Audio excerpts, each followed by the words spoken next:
During Father's Day celebrations, my daughter presented her father-in-law with cruise tickets worth $13,000, using funds she had taken from my bank account, while I received nothing more than a $2 lottery scratch card. She chuckled and told me that if luck was on my side, she expected to receive half of whatever I might win.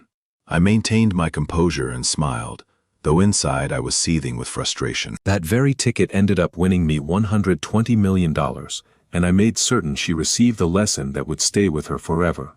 Rather than getting the half she demanded, she got exactly what her actions deserved. Before we proceed with the story, please consider subscribing to our channel, and let us know in the comments where you're tuning in from. Dad, this is for you, Kara announced as she flung the lottery ticket across my dinner table with her usual self-satisfied expression, adding that if I happened to win anything, half of it belonged to her. I caught the wrinkled paper and smoothed it against the tablecloth with my calloused fingers. Just $2. The printed numbers seemed to blur as I tried to comprehend what was happening. "How thoughtful of you, sweetheart," I said, managing to force a smile. "While saying this is really something." But hold on. Kara cut in with exaggerated enthusiasm, announcing she hadn't yet presented Eric with his present. She reached behind her seat and retrieved an elegant gift box, the kind whose price exceeded what I spent on groceries in a week. Even the ribbon alone appeared costly, sparkling beneath my modest dining room lighting. Eric adjusted his posture in his chair, his immaculately pressed shirt gleaming in the afternoon sunlight that streamed through my small windows. My daughter's father-in-law possessed the kind of self-assured bearing that came from never having to worry about finances. "These cruise tickets," Kara declared while lifting them from their silk-lined container, "set me back $13,000, explaining that Eric deserved nothing but the finest for everything he had contributed to their family." The lottery ticket in my hand suddenly felt utterly insignificant. I observed Eric examining the tickets with evident satisfaction, his well-groomed fingers tracing the golden embossing. "Now this represents a proper gift, Kara," Eric remarked with that particular tone of approval he reserved for expensive items. His gaze met mine across the table as he commented that my father had clearly taught me well, the observation lingering in the air. Other family members shifted uncomfortably in their seats, suddenly becoming intensely interested in their meals. My sister Margaret cleared her throat while my nephew Tommy studied his hands intently. "Dad always taught me that actions carry more weight than words," Kara responded with a laugh that was both bright and cut. She exchanged a glance with Eric, something passing between them that made my chest constrict. "Some people express love through grand gestures," she continued, while others, she waved vaguely toward my lottery ticket. I kept the paper steady despite my hands wanting to tremble. "I really do appreciate the gesture, Kara," I assured her. "Oh, it's merely a little joke," she said with a dismissive wave, though she added seriously that if I hit the jackpot, she expected her share since she had paid for it after all. Eric let out a low, satisfied chuckle and suggested that perhaps next year Stephen would surprise everyone with something more substantial. The afternoon light illuminated every uncomfortable expression around my table. Margaret's fork froze midway to her mouth. Tommy's wife Sarah suddenly became fascinated by the family photographs adorning my walls. Even my grandson Jake, typically absorbed in his phone, looked up with visible confusion. "These cruise tickets," Eric went on while fanning them out like a hand of playing cards, "represent a fortnight in the Mediterranean with first-class accommodations, a private balcony, and all meals included. The sort of experience that creates memories lasting a lifetime." I nodded with a tight throat, saying it sounded wonderful. "It certainly is wonderful," Kara agreed, adding that Eric had always supported them financially, helping them purchase their home, covering Jake's private school tuition, and even paying for their country club membership, so he had earned something special. The lottery ticket felt as though it might crumble in my grip. Memories flooded back of the double shifts I had worked at the garage, the overtime hours spent fixing transmissions and rebuilding engines, all to finance Kara's college education. I recalled the nights I had dozed off in my chair, too exhausted to reach my bed after working 16-hour days to afford her textbooks. "Well," I said quietly, "I hope you both have a wonderful time on the cruise." "We certainly will," Eric replied while placing the tickets back in their box with ceremonial precision, adding that this is how families ought to treat one another, with generosity and mutual respect. The conversation drifted to other topics, but I remained fixated on the tiny piece of paper in my hands. $2, the same amount I used to give Kara for ice cream when she was 7 years old. Back when such a small gesture could illuminate her entire face. After dinner concluded, they departed as quickly as they had arrived. Car doors slammed outside, engines rumbled to life, and voices gradually faded into the evening atmosphere. I remained seated at my table, still clutching the lottery ticket, watching the final traces of sunlight disappear from my dining room. The house settled into the familiar stillness of my solitary existence. I surveyed the family photographs on my walls, the modest furniture I had accumulated piece by piece over the years, and the careful decorations I had arranged for a Father's Day that had already concluded. The lottery ticket lay beside my empty coffee cup, overlooked in the morning light filtering through my kitchen window. I stared at my laptop screen, numbers swimming before my eyes as I reviewed my monthly bank statement, a practice I had maintained for 4 decades, first as a young father accounting for every cent, and now as a cautious retiree, safeguarding what little I possessed. My finger traced down the list of transactions, utility bills, grocery store purchases, the modest sum I had spent on Father's Day dinner ingredients. Everything was accounted for, everything expected, until I reached a line that made the coffee turn cold in my mouth. Premium travel services, $13,643. I blinked, certain I had misread. The amount stared back at me, unchanged. My hands shook as I cross-referenced the date with my calendar. 1 week prior, Thursday, I had been nowhere near any travel agency. The realization struck me like a physical blow. Kara still possessed authorized access to my account, a precaution I had established years ago when her mother passed away, intended for emergencies. I had completely forgotten about it. My phone felt heavy in my trembling hands as I dialed her number. Each ring echoed through my quiet kitchen, mingling with the sound of my own heartbeat. "Hello, Dad." Her voice carried that particular tone of bored courtesy she employed when I interrupted her busy schedule. "Kara, I'm looking at my bank statement." I attempted to keep my voice steady. "There's a charge exceeding $13,000 from premium travel services." Silence. Then a laugh, light and dismissive. "Oh, that. I purchased Dad Eric his cruise. He deserved something nice for once." The words struck me like a slap. "You took $13,000 from my account without permission." "I didn't take anything, Dad. I used family funds for a family gift." Her tone shifted, becoming somewhat defensive. "You wouldn't have spent it anyway. It's just sitting there collecting dust." "Kara, that constitutes theft." My voice cracked on the word. "You stole from me." "It isn't stealing when it involves family money," she snapped. "Eric has always supported us financially. He helped us when we needed it. This is simply returning the favor." I gripped the phone more tightly. "I'm your father, Kara. I raised you. I worked double shifts to pay for your college education. And Eric helped us both move beyond all of that," she interrupted.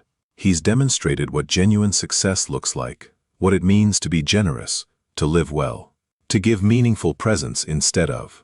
She paused and I could hear her dismissive sigh, "instead of lottery tickets." The cruelty in her voice rendered me speechless. This was my daughter, the little girl who used to fall asleep in my lap while I read her bedtime stories, the teenager who had cried on my shoulder when her mother died, the young woman who had once called me her hero. "Dad, are you still there?" "I'm here," I whispered.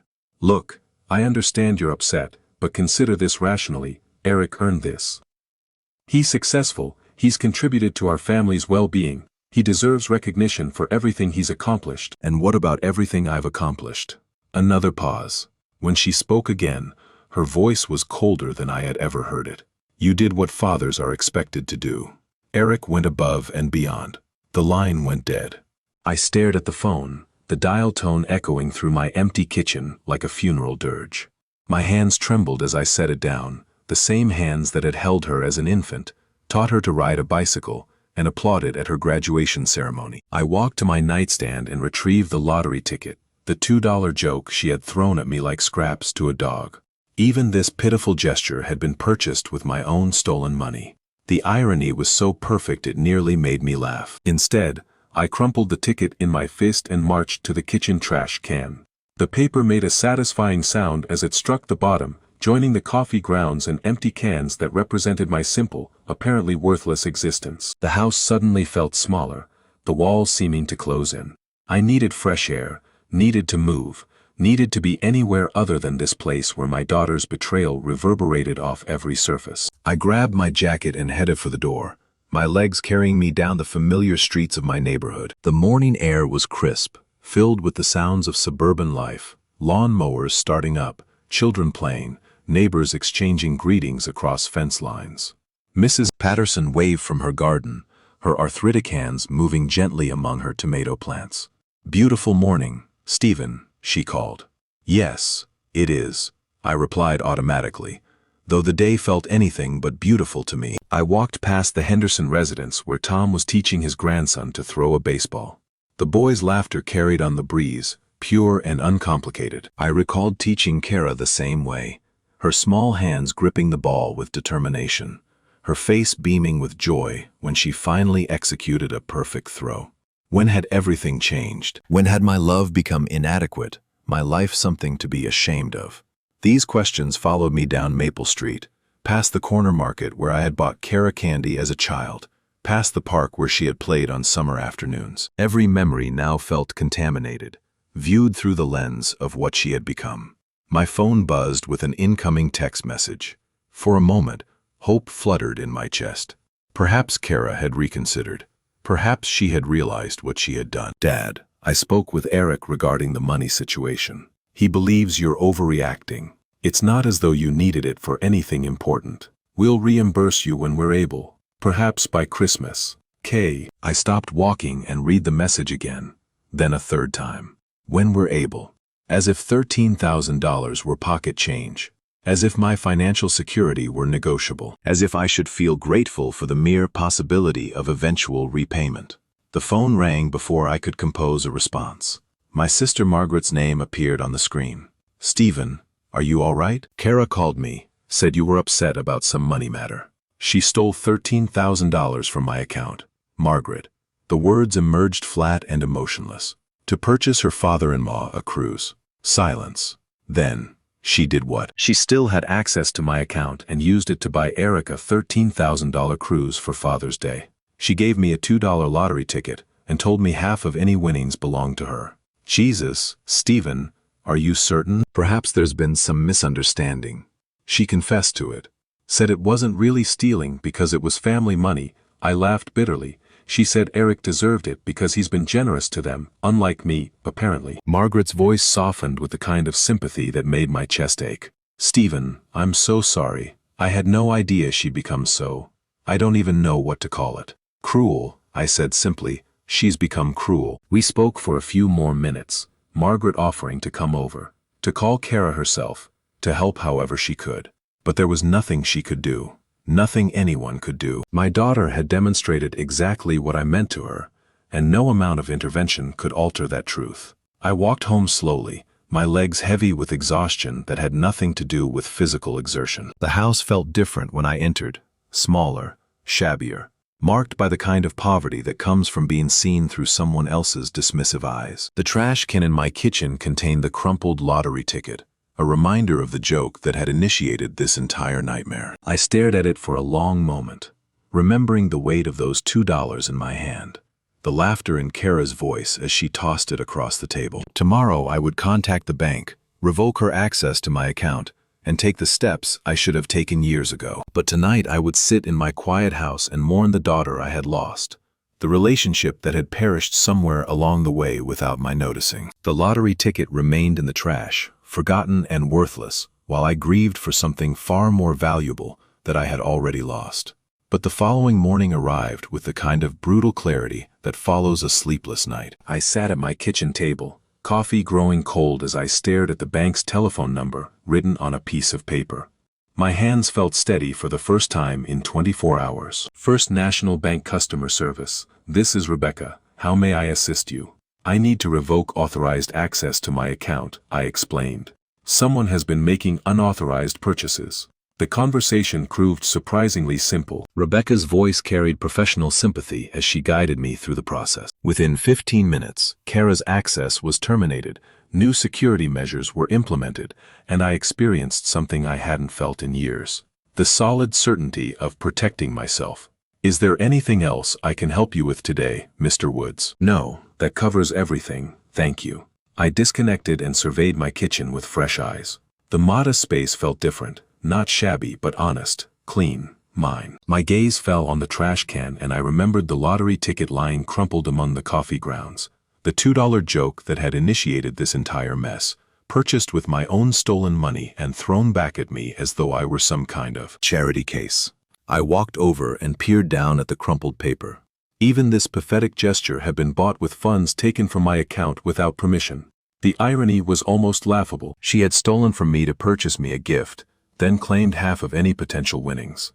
With sudden, decisive anger, I grabbed the ticket and smoothed it out on my counter. The numbers stared back at me.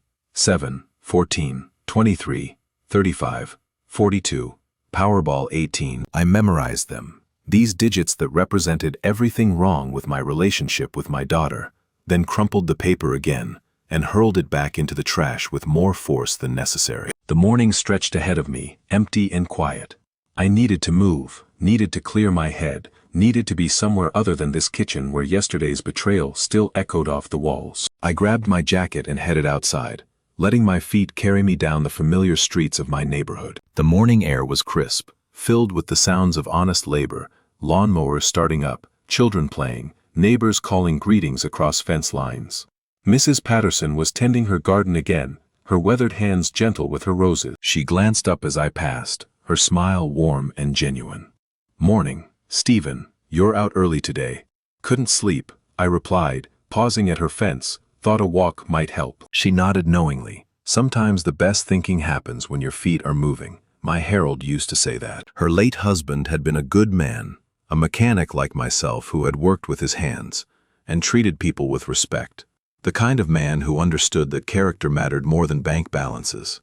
He was right about that, I agreed. I continued walking past the Henderson residence, where Tom was washing his car with his grandson's assistance. The boy seemed more interested in splashing water than actually cleaning, but Tom didn't seem to mind. Their laughter carried on the breeze, uncomplicated and pure. 2 blocks further, I passed the corner market where I had bought Kara candy as a child. The owner, Mr. Chen, was arranging fruit in his window display, each apple and orange positioned with care. He had operated this store for 3 decades, serving the neighborhood with quiet dignity, never becoming wealthy but never compromising his principles either. These people understood something Kara had forgotten, that there was honor in honest work, in treating people with respect, in building relationships founded on something more substantial than financial gain. My phone buzzed with a text message. For a moment, hope fluttered in my chest. Perhaps Kara had reconsidered.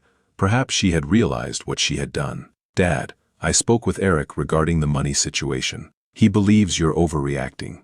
It's not as though you needed it for anything important. We'll reimburse you when we're able. Perhaps by Christmas. K." I halted and read the message again. The casual dismissal of my financial security, the assumption that $13,000 was somehow insignificant to me, the vague promise of eventual repayment. It all crystallized into a moment of perfect clarity. This was who she had become. This was what I meant to her. I deleted the message without responding and continued walking. The familiar streets of my neighborhood wrapped around me like a comfortable blanket, filled with the sounds and sights of people living honest lives. Whatever happened next, I would face it on my own terms, with my dignity intact. The trash can in my kitchen held the crumpled lottery ticket, forgotten and worthless, while I walked toward whatever awaited me with my head held high. 3 days had elapsed since I had taken control of my finances. 3 quiet days of morning coffee, simple meals, and the kind of peace that comes from knowing you've done the right thing. I was stirring scrambled eggs in my cast-iron skillet when the phone shattered the silence with its shrill demand for attention. "Dad, what the hell have you done to my card?" Kara's voice exploded through the receiver before I could even offer a greeting. "It was declined at Nordstrom. Do you have any idea how humiliating that was?" I set down my spatula carefully, my hands surprisingly steady. "I removed your access after you stole $13,000 from my account." "I didn't steal anything." Her voice pitched higher, that familiar tone she had employed as a teenager when caught in a lie. "That money was for family, for someone who actually contributes to this family. You didn't request permission, Kara, you simply took it." Through the phone I could hear the rustle of shopping bags, the distant hum of mall traffic. She was calling me from the parking lot of whatever expensive store had just embarrassed her. I was standing there holding an $800 handbag. Dad. $800. The sales associate ran my card 3 times before informing me, in front of everyone, that it had been declined. Other customers were staring. I looked like some kind of common person who can't afford her purchases. The way she uttered common person made my chest tighten, as though being unable to afford $800 handbags constituted some kind of moral failing. I'm sorry you were embarrassed, I said quietly, but that doesn't change what you did. What I did, she laughed without any humor. What I did was treat Eric with the respect he deserves, something you've never learned to do. I carried the phone to my kitchen table, settling into the same chair where I had discovered her theft just days earlier. Kara, I raised you. I worked 60-hour weeks to put you through college. I thought that counted for something. And Eric helped us move beyond all of that, she snapped. He's shown us what real success looks like, what it means to be generous, not sitting on piles of money like some kind of miser. The accusation struck like a physical blow. 40 years of careful saving, of choosing generic groceries and driving used cars so I could provide for my family. And this was how she perceived it. You're going to regret this decision, Dad. Her voice dropped to a tone I had never heard before. Cold and calculating. You think you can publicly humiliate me and simply walk away. You think there won't be consequences. Kara, I'm not trying to hurt you. I'm protecting myself. No, you're being selfish and petty and cruel. Each word landed with deliberate precision, but I won't let you get away with it. I have friends, Dad, people who matter in this community, people who understand what family loyalty actually means. The line went dead with a sharp click that echoed through my quiet kitchen. I set the phone down and returned to my eggs, but they had gone cold in the pan. Even reheated, they tasted like ash. That evening I attempted to distract myself with television, flipping through channels without really watching. A nature documentary about wolves. A cooking program featuring elaborate desserts I would never attempt. A news broadcast discussing economic policies that felt irrelevant to my small world. My tablet sat on the coffee table, unopened since the previous day. I had been avoiding social media, avoiding the temptation to check on Kara's life from a distance. But curiosity ultimately prevailed. I opened Facebook and scrolled through the usual collection of neighbor updates and distant cousin vacation photographs. Then I spotted it. Kara's post sat at the top of my feed, accompanied by a photograph of her looking devastated, her eyes reddened with carefully applied tears. Having to write this breaks my heart, but I need support right now. My father has decided to cut off my access to what has always been our family money. After years of me being there for him, helping him through Mom's death, managing his affairs when he couldn't, he suddenly decided I'm not worthy of his trust. All because I bought Eric, who has been more of a father figure to our family than anyone, a gift with money that was sitting unused in an account I never thought my own father could be. So selfish and cruel. I'm honestly questioning everything I thought I knew about the man who raised me. The post had 47 likes and 23 comments. I scrolled through them, my stomach churning with each sympathetic response. OMG Kara, I'm so sorry. Older people can become so paranoid about money. Your father should be grateful to have such a caring daughter. This is awful. Eric is such a wonderful man. He deserved that gift. Your dad is being ridiculous. Family money should benefit the whole family. Hang in there, honey. Team Kara. No way should an old man keep money that belongs to his daughter. I closed the tablet and sat in my darkened living room, listening to the house settle around me. Somewhere in my kitchen, forgotten in the trash, lay the crumpled lottery ticket that had initiated this entire mess. The $2 joke that had revealed the truth about what I meant to my daughter. The following evening found me in the same chair, remote control resting loosely in my palm as I surfed channels without any particular purpose. The social media aftermath had been consuming my thoughts all day, neighbors who suddenly avoided eye contact, the cashier at the grocery store who had looked at me with newfound suspicion. Kara's narrative was spreading, and I was losing the battle for my own reputation without even fighting. Click, a cooking show featuring complicated French pastries. Click, a sitcom from the 90s that I had seen countless times. Click, local news discussing city budget issues. Click, the state lottery drawing program. Good evening, Ohio. Welcome to tonight's Powerball drawing where we have a rollover jackpot of $120 million. I nearly changed the channel, but something about the announcer's cheerful voice made me pause. Perhaps it was the absurdity of it all. Here I was, being labeled a greedy miser for protecting my modest savings, while someone was about to win more money than I could spend in 10 lifetimes. Tonight's winning numbers are, the announcer's voice took on that ceremonial tone reserved for momentous occasions, 7, 14, 23, 35, 42, and the Powerball is 18. My hand froze on the remote. Those numbers sounded familiar, disturbingly familiar. I grabbed a pen from the coffee table and scribbled the numbers on the back of an envelope as the announcer repeated them. 7, 14, 23, 35, 42, Powerball 18. My heart began racing before my mind fully caught up. I knew those numbers. I had seen them recently, stared at them long enough to memorize them in a moment of anger and irony. The lottery ticket, the crumpled piece of paper I had discarded 3 days ago. I stumbled to the kitchen, my legs unsteady beneath me. The trash can sat innocently by the counter, filled with the detritus of solitary living, coffee grounds, empty cans, food scraps. I plunged my hands into the mess, digging through banana peels and soggy paper towels, searching for a small piece of paper that might change everything. My fingers found it near the bottom, stuck to the side of a yogurt container. The lottery ticket, stained with coffee grounds and wrinkled beyond recognition, but still readable. I carried it to the kitchen sink and carefully rinsed off the worst of the debris, my hands shaking as I unfolded it. 7, 14, 23, 35, 42, Powerball, 18. Perfect. Every single number matched. I sat down hard in my kitchen chair, staring at the damaged ticket in disbelief. The $2 joke that Kara had thrown at me like scraps to a dog. The gift she had purchased with my own stolen money, and then claimed half ownership of. The piece of garbage I had discarded in anger.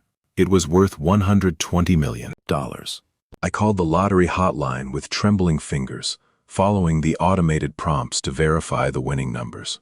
The mechanical voice confirmed what I already knew. The winning Powerball numbers for tonight's drawing are 7, 14, 23, 35, 42, with Powerball 18. The jackpot amount is $120 million. I disconnected and surveyed my modest kitchen with fresh eyes. The outdated appliances, the worn linoleum floor, the simple table where I consumed my solitary meals. All of it suddenly felt surreal, like a movie set about to be dismantled and replaced with something entirely different. The lottery ticket lay on my table, still damp from its rescue from the garbage, still creased with the force of my angry disposal. Kara's voice echoed in my memory. If you win, remember, half is mine. I barely slept that night, alternating between checking the lottery ticket for the 100th time and staring at my ceiling in disbelief. By morning I had convinced myself it had to be a mistake, a hallucination brought on by stress and social isolation. But the numbers remained the same, and the ticket, despite its journey through my garbage, was undeniably real. The Ohio Lottery Commission offices in downtown Columbus were more impressive than I had anticipated. Glass and steel reaching toward gray March clouds, with security guards and an atmosphere of serious business. I clutched the ticket in a plastic sleeve, my palms sweating despite the cool morning air. Mr. Woods, the lottery official, a woman named Janet Chen, smiled professionally as she examined my bedraggled ticket. This is quite a story. Found it in your trash. Threw it away in anger, I admitted. My daughter bought it as a Father's Day gift, but the circumstances were complicated. Janet nodded without judgment, placing the ticket under some kind of specialized scanner. We see all kinds of situations here. The important thing is verification, and I'm happy to tell you, Mr. Woods, that this is indeed a winning ticket.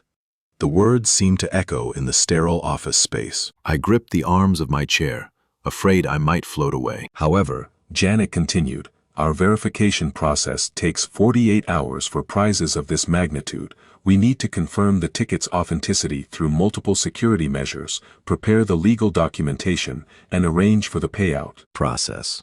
I nodded numbly, signing papers and providing identification, barely processing the cascade of information about taxes, payment options, and publicity procedures. By the time I left the lottery office, my head was swimming with figures and legal terminology. But one fact remained crystal clear. I was worth $120 million. The drive home passed in a blur of familiar streets that suddenly felt foreign.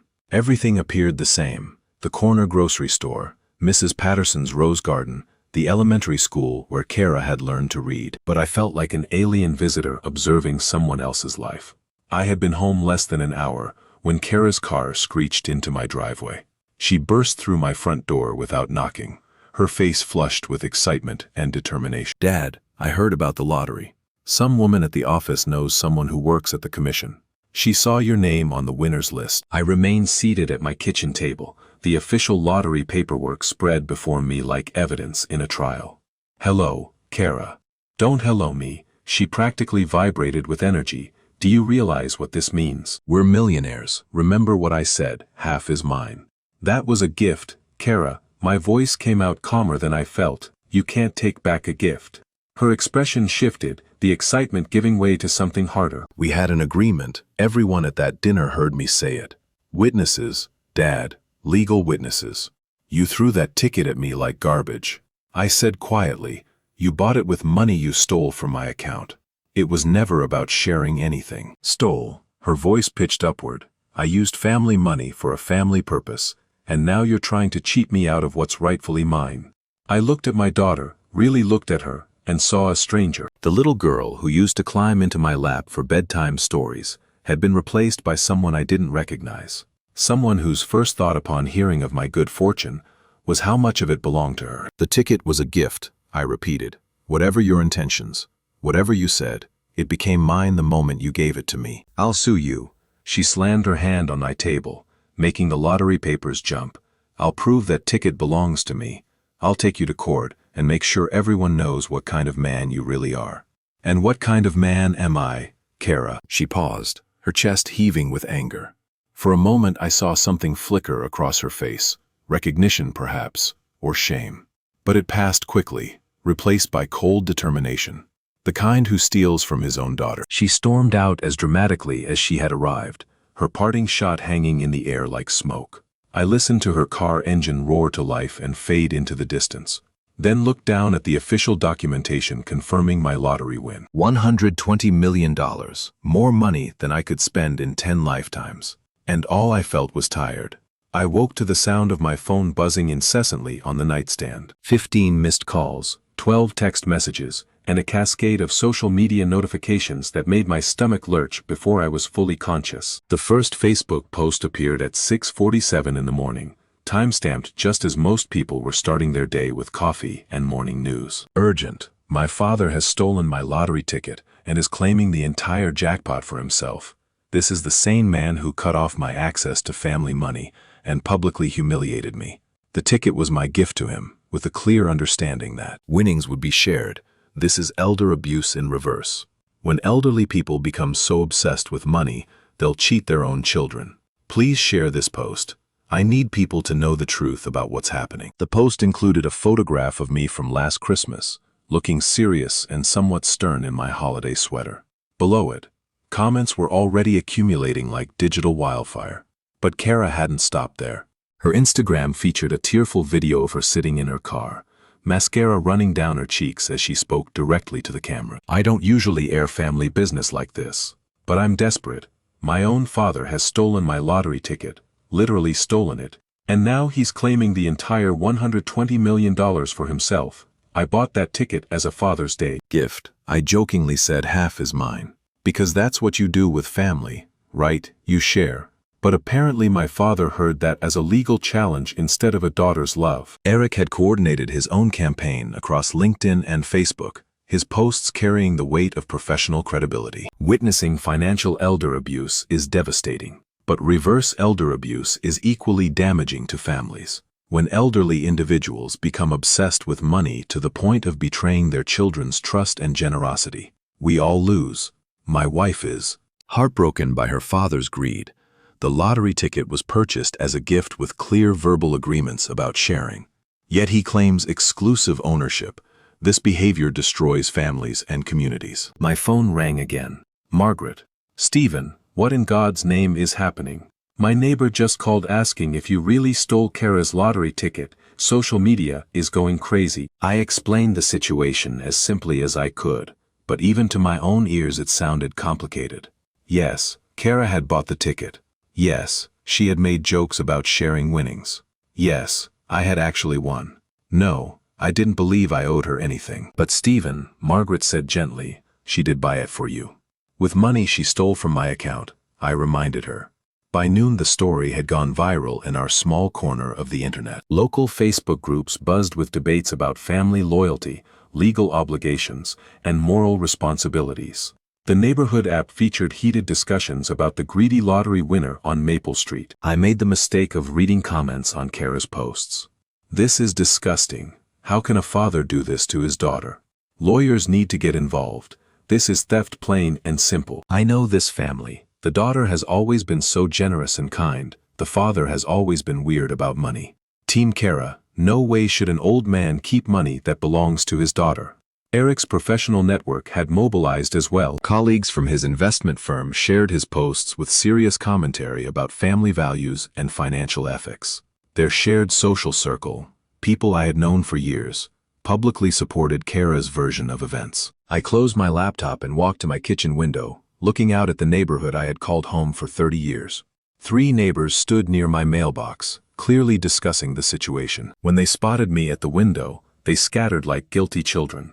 My phone buzzed with a text from an unknown number. Channel 6 wants to interview you about the lottery controversy. Can you call us? Another message. Columbus Dispatch seeking comment on family lottery dispute. And another. Legal representation available for lottery ticket disputes, free consultation. I turned off my phone and sat in my quiet kitchen. The official lottery paperwork still spread across my table like evidence of my guilt. Outside, my neighbors whispered and speculated, their judgment delivered through social media comments and careful distances.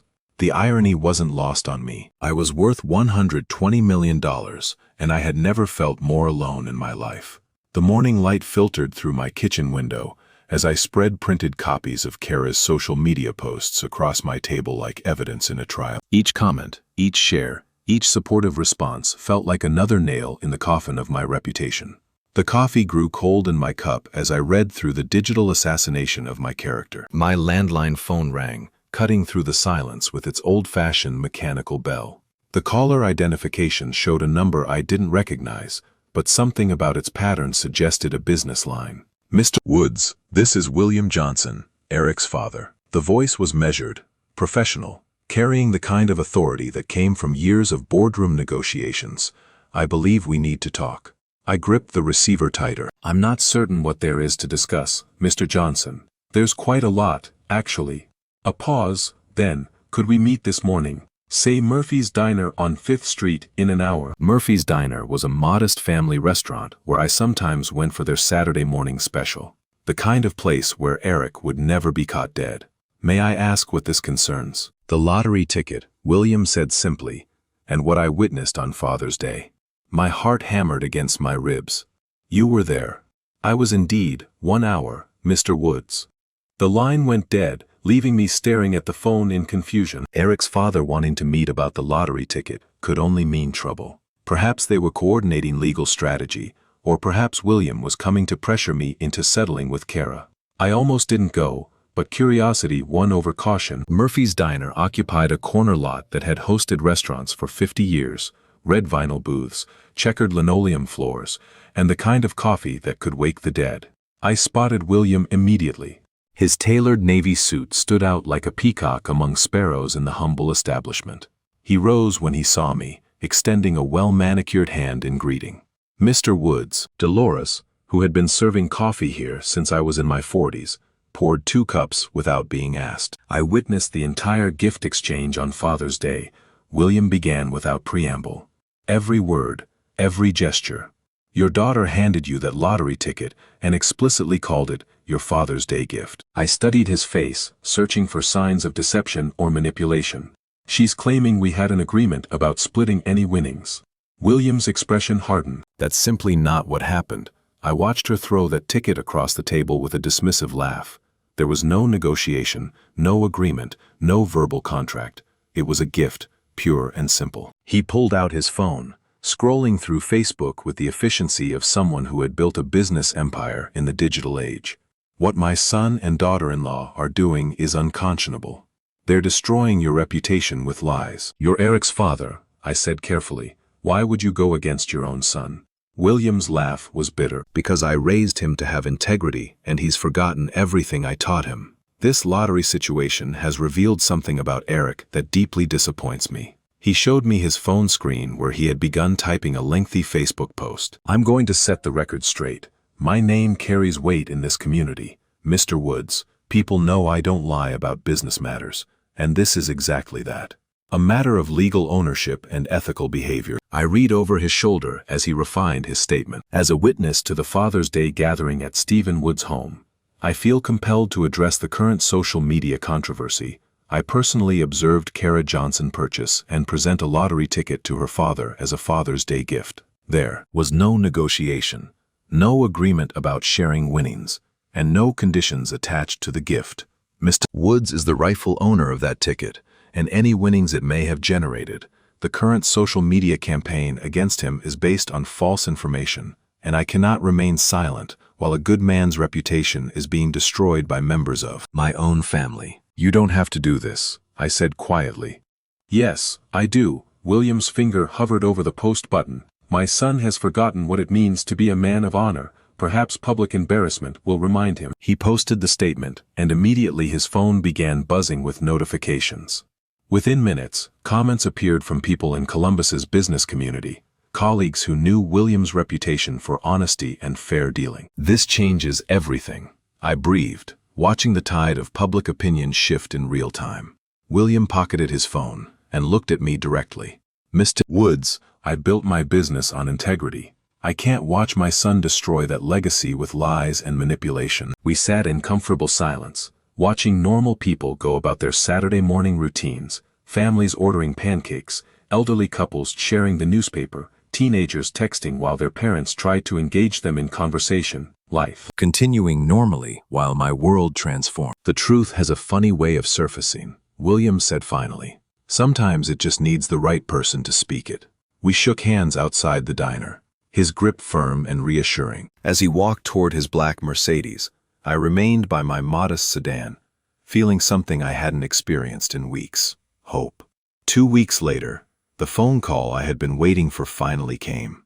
Mr. Woods, this is Janet Chen from the Ohio Lottery Commission. Your verification process is complete, and we'd like to invite you to our formal check presentation ceremony tomorrow morning. A ceremony? I asked, still processing the magnitude of what was happening. We offer winners the choice between a private meeting and a public presentation. Given the recent interest in your case, we thought you might prefer the transparency of a public ceremony. I thought about Kara's social media campaign, about the whispered conversations that followed me through grocery stores, about the neighbors who no longer made eye contact. Yes, I'd like the public ceremony. Excellent. 10 in the morning at our Columbus headquarters. There will be media present, so dress appropriately.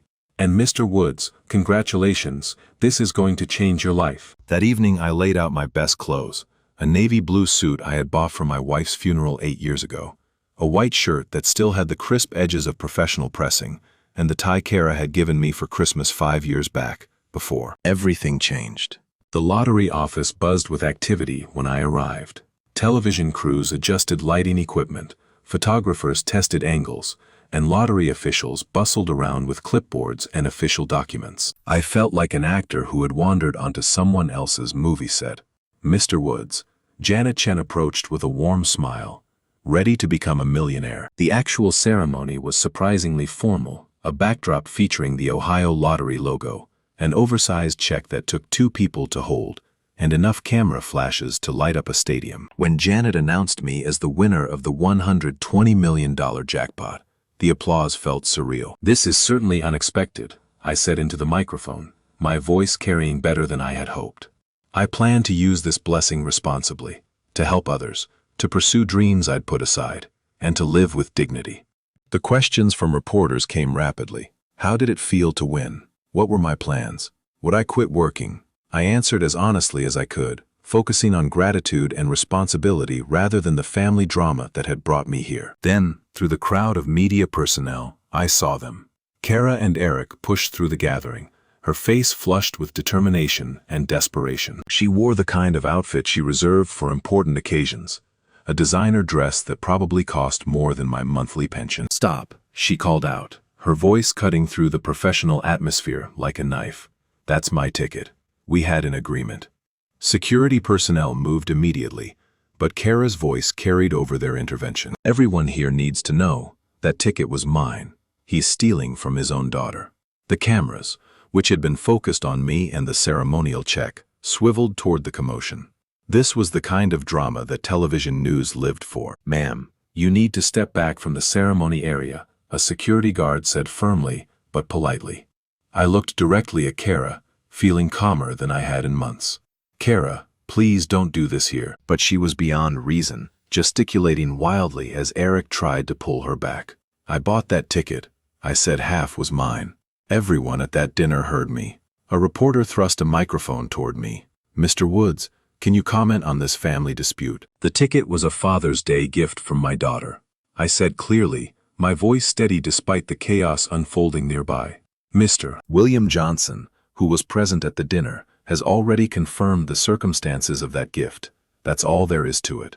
"What do you plan to do with the money?" another reporter asked. I thought about Kara screaming in the background, about the months of manipulation and betrayal, about the years I had spent enabling her worst impulses out of misguided love. "I plan to help others who deserve it," I said.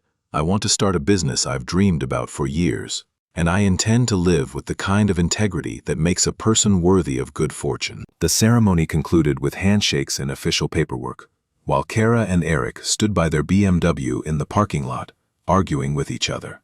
I could see Eric's gestures growing more animated, his voice rising to match hers. I walked to my car, carrying the ceremonial check and official documentation that made me one of the wealthiest men in Ohio. As I drove away, I glimpsed them in my rearview mirror, still arguing beside their expensive car, their relationship fracturing under the weight of their own greed.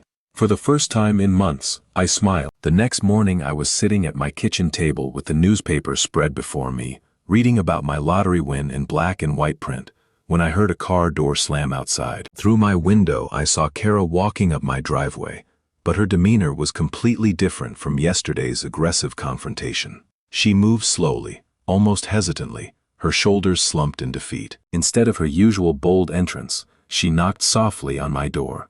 3 gentle taps that sounded almost apologetic. I opened the door to find her eyes red-rimmed and puffy, her designer clothes wrinkled as if she had slept in them. "Dad, could we talk, please?" My paternal instincts stirred despite everything that had happened. "Come in, Kara."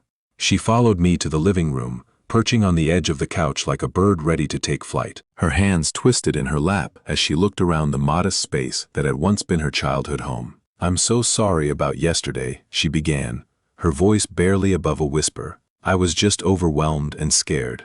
I wasn't thinking clearly." The tears came then, streaming down her cheeks with practiced precision. "Eric has been pressuring me so much about money lately. Our finances they're worse than I told anyone." I settled into my recliner, maintaining careful distance between us. "What kind of financial trouble, Kara?" "We're about to lose our house," she said, her voice breaking on the words. "The mortgage payments, the credit cards, Eric's business. It's all falling apart. We owe almost $400,000, and the bank is starting foreclosure proceedings." She painted a picture of sleepless nights, panic attacks, and desperate attempts to keep up appearances while their world crumbled. Eric's investment firm was failing, she claimed, losing clients and hemorrhaging money. The country club membership they couldn't afford to cancel. The private school tuition for Jake that was draining their resources. "I was too embarrassed to ask for help before," she continued, wiping her eyes with a tissue. "You know how proud Eric is. He'd die if he knew I was here begging my father for money." I listened to her performance, and it was a performance I realized with painful clarity, the same techniques she had used as a teenager when she wanted something. The tears, the helpless damsel routine, the appeals to my protective instincts. "You've always been there for me before," she said, reaching across the space between us to touch my hand. "I just need help one more time. Just enough to save our house and get back on our feet." "How much, Kara?" $2 million would solve everything," she said quickly, as if she had rehearsed the number. "It sounds like a lot, but it's nothing compared to what you won. You'd still have over $100 million left." The simplicity of her request was breathtaking. $2 million, a sum that would have represented 40 years of my pre-lottery income, delivered as casually as asking to borrow $20 for gas. "Kara," I said gently, I've heard these same promises before. Her expression shifted slightly, confusion flickering across her features. What do you mean? You stole $13,000 from my account without asking. You publicly humiliated me on social media. You tried to take my lottery ticket by force. I kept my voice calm, factual. Now you want me to reward that behavior by giving you $2 million? This is different. The tears came faster now, more desperate. I was wrong before. I admit that. But we're talking about losing everything: Dad, our house, our life, Jake's education. You need to learn to solve your own problems. The words hung in the air between us like a challenge. Kara's face transformed, the mask of vulnerability slipping to reveal something harder underneath. You're really going to do this? She asked, her voice taking on a familiar edge. You're going to let your own daughter lose her house while you sit on $100 million. I love you, Kara, but I won't enable your choices anymore. She stood abruptly, pacing to the window and back. Fine, fine. But don't expect to be part of Jake's life going forward. Don't expect Christmas visits or family dinners or phone calls when he graduates high school. The threats came faster now, each one designed to hit my deepest fears about isolation and family loss. No grandchildren at my funeral. No relationship with future generations. A lonely old man dying alone because he was too selfish to help his only child. If that's your choice, I said quietly, I'll have to accept it. The finality in my voice seemed to shock her. She stared at me for a long moment, perhaps recognizing that her manipulation toolkit had finally met its match. You've changed, she said, her voice cold with disappointment. Money has made you cruel. No, Kara, money has made me free. She stormed out without another word, her footsteps echoing on my front walkway as she marched to her car. I stood at my front window, watching her drive away with visible anger, her tires squealing as she peeled out of my driveway. I turned away from the window and surveyed my quiet home, feeling a mixture of sadness and relief. The little girl who used to fall asleep in my lap reading stories was gone, replaced by someone I didn't recognize and couldn't save. I walked to my kitchen to make tea, my movements calm and purposeful. For the first time in years, my home felt truly peaceful. 3 months later, I stood in my empty living room, holding my phone as movers loaded the last boxes. I scrolled to Kara's contact and selected block this number. Some bridges, once burned, weren't meant to be rebuilt. The drive to Dayton took 2 hours through rolling countryside. In this new city, I would be simply Stephen Woods, new resident, not the lottery winner from the news. My house sat on a quiet street, 3 hours from Columbus, far enough that unexpected visits would require real commitment. Henderson's classic auto restoration had been for sale for months. When I walked through the shop, inhaling the familiar scent of motor oil and polish, I knew I had found my purpose. You sure you want this much work? Tom Henderson asked, gesturing at project cars filling his bays. Most folks your age are thinking about slowing down. I ran my hand along a 1967 Mustang's fender. I'm just getting started. Within a week, Henderson's became Wood's classic auto restoration. I hired 3 local mechanics and established the supporting Single Fathers Foundation, remembering my own struggles after my wife's death. Evenings in Dayton were peaceful. I could walk without whispered conversations following me. The local diner served coffee without gossip about my personal life. Settling in okay? Asked Helen, my neighbor, bringing homemade cookies. Neighborhood's quiet, but we look out for each other. Quiet is exactly what I hoped for, I told her. The shop became my sanctuary. Working alongside younger mechanics, I rediscovered satisfaction in solving problems with my hands rather than my checkbook. We restored a 1925 Chevrolet to mint condition.